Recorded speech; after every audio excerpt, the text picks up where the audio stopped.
और जेठा बैसाखवा के उपटल बेलिया हो बेलिए तारवना।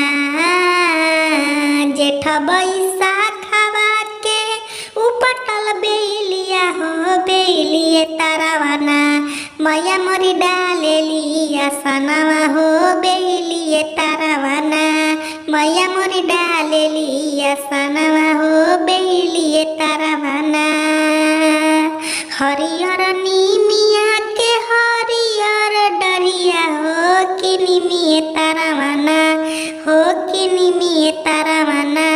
मैया मोर झूलेली झूलनवा हो कि निमिए तारवना।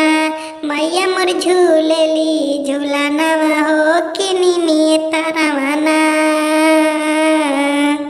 गेहुआ के आटावा के मीठे रे हलुआवा हलुआवा पूरीना।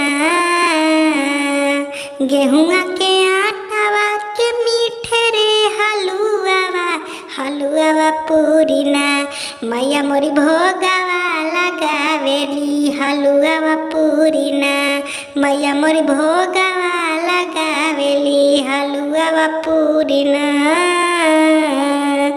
आगे महावीर पीछे पीछे भैरो भैया सजल डोलावना।